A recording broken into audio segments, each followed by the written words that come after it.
Toulouse, le leader de Ligue 2 BKT, accueillait Valenciennes pour une nouvelle victoire, la 5e de suite. Un but a suffi, celui d'Ado Onaiwu. Le japonais marque dans le temps additionnel de la première période. Un but extrêmement important. Toulouse, invaincu et leader du championnat, est en grande forme et le confirme, même si Valenciennes s'est bien battue. Les nordistes ont eu quelques chances de marquer et de ramener pourquoi pas le point du nul de Toulouse. La meilleure opportunité valenciennoise avec ce tir sauvé par le gardien adverse, mais Toulouse a tenu son score jusqu'au bout. Victoire de Toulouse 1-0 contre Valenciennes.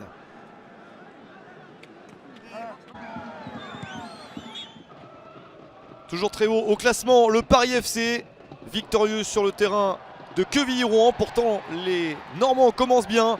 Le tir de Duquesne-Nazon, le petit lobe au-dessus.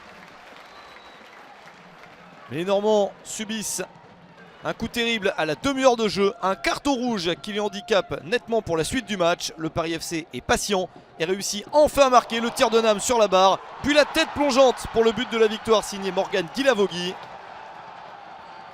Le Paris FC n'a pas subi la moindre défaite depuis le début de la saison et compte encore un match en retard. Le PFC est bien placé après ce succès 1-0 sur le terrain de Quevilly-Rouen.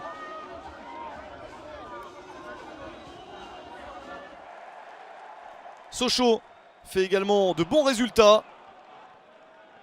La volonté de gagner ce match à domicile est importante dès le début. De tir au-dessus pour les Sochaliens face à Grenoble. Une première chance manquée, mais la deuxième est la bonne. Le coup franc superbe de Gaëtan Weisbeck à la 43e minute. Le capitaine marque son deuxième but de la saison.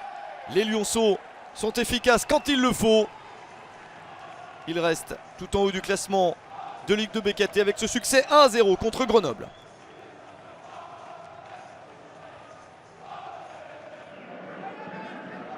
Stéphane Moulin espère que son équipe fasse mieux que lors du match en retard perdu 2-0 à l'AC Ajaccio quelques jours auparavant. Et c'est le cas car les Canets tiennent le coup à Nîmes. Mieux que ça, il manque de peu de marquer grâce à Benjamin Jeannot.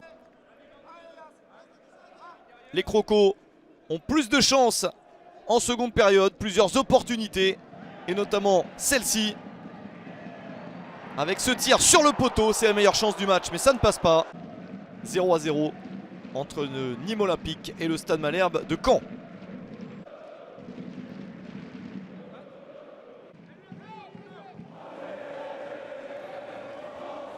Nancy espère se relever d'un début de saison compliqué, mais la JOCR est plus efficace. Jubal marque après 6 minutes seulement dans ce match. Auxerre continue, Gauthier est inspiré. Il peut délivrer ce ballon tranquillement à Lindom pour le 2-0 à la demi-heure de jeu. Nancy s'effondre complètement en seconde période avec le premier but sous ses nouvelles couleurs de Gaëtan Charbonnier. Puis un score de 4-0 avec un doublé pour Charbonnier servi par Hein.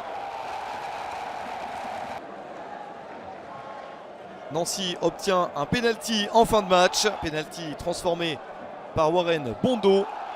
Mais ça ne change pas grand chose. Nancy est toujours dernier du championnat et Auxerre s'impose 4-1.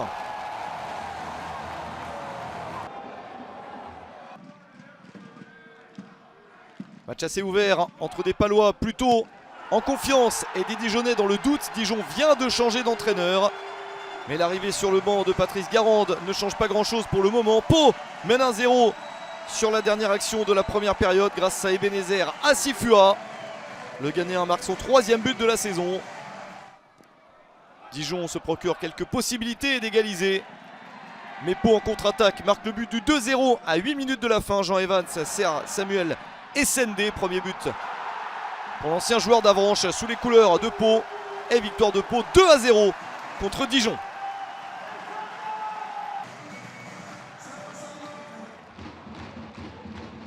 L'AC Ajaccio a gagné contre Caen en match en retard quelques jours avant ce déplacement à Guingamp. Et les Corses sont dans cette lancée. Ils poursuivent avec ce bon rythme. Oumar Gonzalez marque à la 39e minute le but du 1-0 suite à la faute de main d'Enzo Basilio. L'AC Ajaccio paraît au-dessus mais Guingamp égalise à 20 minutes de la fin grâce à Eladji Ba. Un très joli but de Ba suite au service de Mchangama.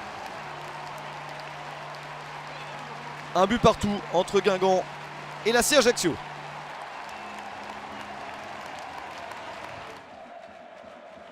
Le Sporting Club de Bastia accueille Le Havre avec la ferme volonté de gagner ce match à la maison.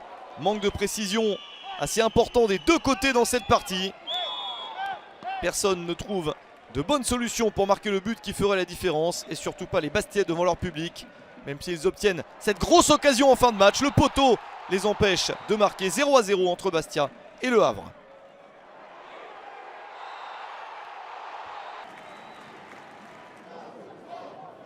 Plus de buts marqués sur le terrain de Rodez, avec une équipe de Dunkerque décidée à obtenir sa première victoire de la saison. Mésentente entre le gardien et son défenseur dans le camp de Rodez, et Nicolas Brunel en profite. 1-0 pour Dunkerque à la 23e minute. Il faut attendre la seconde période pour voir Hugo Bonnet dévier cette balle vers Clément Després et l'égalisation ruténoise. L'ancien Nîmois marque son deuxième but de la saison. Rodez est revenu. Mais Dunkerque ne s'en laisse pas compter avec un deuxième but pour les nordistes signé Kevin Rocheteau à la 66e minute. La victoire est en vue. Mais Rodez revient encore. Nouvelle égalisation grâce à Lucas Boadez. 2 partout entre Rodez et Dunkerque. On termine par ce match entre Niort 12e et Amiens 16e. Pas de but dans cette partie malgré de bonnes tentatives notamment pour les Troyens.